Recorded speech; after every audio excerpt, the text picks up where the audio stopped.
अस्सलाम वालेकुम dear student. इस वीडियो में हम करेंगे क्वेश्चन। हमारे पास फोर्थ एक्सरसाइज हम कर रहे हैं chapter number 3 measure of central tendency का चैप्टर है। ऑथर है आपका जी सलीम अख्तर, फेडरल बोर्ड की स्टैटिस्टिक की बुक हम सोल्व कर रहे हैं। इसमें कहते हैं अपने डेटा का मोड फाइंड आउट करना है। देखें, डेटा का मोड फाइंड आउट करने के लिए हम उसका फार्मूला यूज़ करेंगे, फार्मूला लिखेंगे।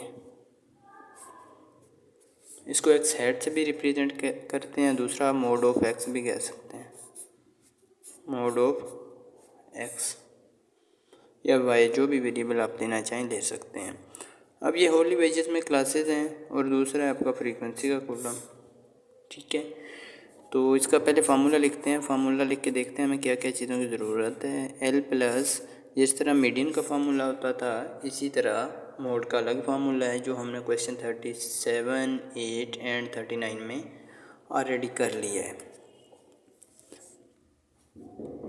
It is L plus F M minus F one divided by F M minus F one into plus F M minus F two multiply by H. ठीक हो गया, यहाँ तक आपको क्लियर समझ आ गई। अब इसमें एल क्या है, एफ एम क्या है, वन क्या है, एफ टू क्या है और एच क्या है, ये आपने यहाँ पर फाइंड करना है। सबसे पहले हमें ये जितने भी मीडियन मोड का क्वेश्चन आपने करने का टाइल डिसाइल परसेंटाइल के लिए, इसमें हमें दो चीज़ें ज़रूर चाहिए होती हैं। एक तो क्लास बाउंड्री, दूसरी क्लास फ्रीक्वेंसी, कम्यूलेटिव फ्रीक्वेंसी, जिसे हम सी एफ कहते हैं। बट इसमें सी एफ हमें सिर्फ मोड में नहीं ज़रूरत पड़ती, बट उसमें मीडियन में, कटाइल में, डिसाइल में, परसेंटाइल में बनाना ही पड़ती है। ठीक है, तो इसमें देखिए सी बी हमें बनाना पड़ेगी, ये दी हुई है, ये आपने बहुत गौर से ये बातें देखनी है। मैं आप लोगों को बता दूं ये बड़ी इंपॉर्टेंट चीज़ है कि सी बी उसने ऑलरेडी दी है या नहीं। इसमें देखिए 4, 6 फिर 6, 8 है, ये दोनों सेम है।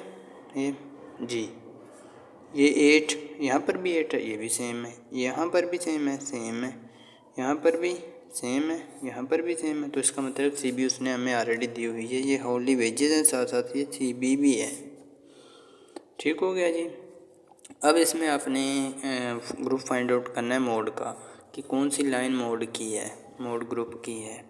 मोड ग्रुप के लिए हम क्या करते हैं, सबसे बड़े वाली फ्रीक्वेंसी देखते हैं। इस डेटा में सबसे बड़ी फ्रीक्वेंसी कौन सी है, ये है, ये है, ये है, कौन सी है, ये वाली है। ये क्या कहलाएगा, मोड ग्रुप।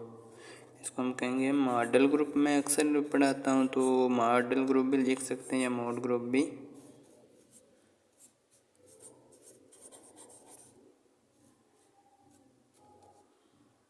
ठीक हो गया। अब इसमें एल क्या है, एल है लोअर क्लास बाउंड्री, जिस तरह हम ऑलरेडी मीडियन में पढ़ आए हैं। और एफ एम क्या है, मैक्सिमम फ्रीक्वेंसी है। ये जो नीचे एम लिखा होता है इसका मतलब मैक्सिमम है। मैक्सिमम फ्रीक्वेंसी कौन सी है, ये वाली है, एफ एम है। एफ वन ये वाली है,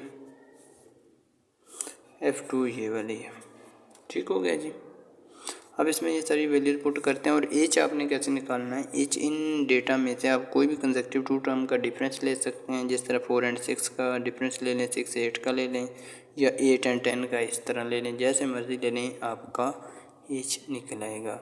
अब एल लिखते हैं, lower class boundary 8 plus F M में 182 माइनस एफ वन है, ये आपका 111 डिवाइड बाई एफ एम में 182 माइनस एफ वन है 111 प्लस एफ एम में 182 minus F to 105 and multiply by H. H देखें 10 को 8 में से माइनस कर लें या ऊपर से नीचे कोई भी डिफरेंस ले लें, आपका सेम आएगा। एच आपका आ रहा है जी 2। ठीक है, 8 में 6 माइनस कर लें, 10 में से 8 माइनस कर लें, तब भी सेम ही रहेगा। अब यहाँ पर ये हम देख लेते हैं 8 प्लस 182 में से 111 अपने माइनस करने में कैलकुलेटर की मदद से कर लेता हूँ, ताकि गलती का एक भी चांस ना रहे। 182 minus 111 that is 71 divide by, ये भी 71 आ जाएगा, प्लस 182 माइनस 105, ये भी कर लेता हूँ, ये 77 आ रहा है, multiply by H that is 2। ये हम करेंगे 8 + 71 डिवाइड बाई 71 + 77 करेंगे, नीचे वाले को सोल्व कर लेना। दैट इज़ मेरा आ रहा है जी 148 मल्टीप्लाई बाई एच है 2। ठीक है, अब इसको कैलकुलेटर की मदद से एक बार में ही सोल्व कर लेते हैं। देखें 8 + 71 divide by 148 multiply by 2, that is आप आ रहा है जी 8.9594 समथिंग। आप इसको 2 या 4 डिजिट तक फिक्स कर सकते हैं, कोई मसला नहीं है। फिक्स करने का तरीका मैंने ऑलरेडी आप लोगों को क्वेश्चन नंबर 3 में बता दिया है, प्लीज़ उसको लाजमी देख लेना। सॉरी, आप इसको 2 या 3 डिजिट तक फिक्स कर लें। 94, ठीक है। मैं अक्सर 4 डिजिट तक लिखता हूँ, इससे कोई मसला नहीं बनता कि आप 4 तक लिखें या 2 तक, आपकी मर्ज़ी, आपने फ़िक्स कर लेना कैलकुलेटर को।